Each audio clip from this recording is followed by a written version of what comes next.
Now we'll discuss the 11th most common question asked by the non-Muslim is, the 11th misconception in the mind of the non-Muslim is that if Islam is against idol worship, why do the Muslims bow down to the Kaaba? The reply to the allegation is, no Muslim ever worshipped the Kaaba. Kaaba is the Qibla, is the direction.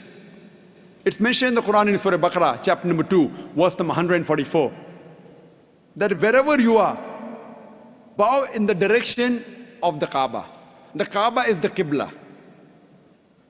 For example, if the Muslim want to offer salah here, some will say let's face north, some will say south, some will say east, some will say west. So for congregation, for unity, all the Muslims face towards one direction, that is the Kaaba. So Kaaba is our Qibla.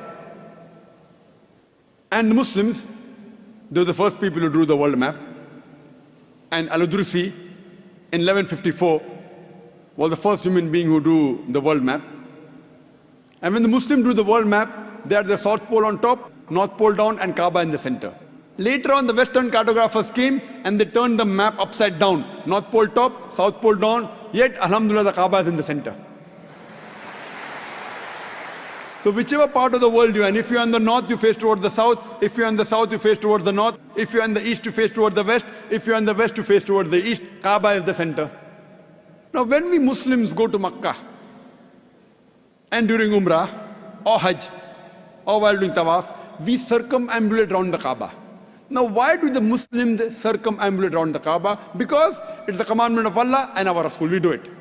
But the logical reason that I can think of is that when we circumambulate, we know that every circle has got only one center. So when we're circumambulating, we're testifying that God is only one.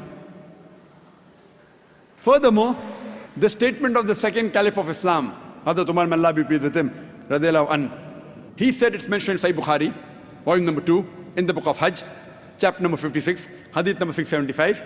Hazrat Umar, may Allah be pleased with him, said, pointing at the black stone, Hajar Aswad, this black stone can neither benefit me, can neither cause me any harm.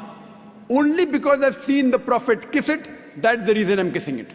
This statement that the black stone, Hajar Aswad, can neither benefit any Muslim nor harm any human being is sufficient to prove that we Muslims don't worship the Kaaba. And furthermore, during the time of the Prophet, there were many Sahabas who stood on the Kaaba and they gave the azan. No idol worshipper will ever stand on the idol he or she worships. This is sufficient proof to show that we Muslims, we don't worship the Kaaba is only the Qibla.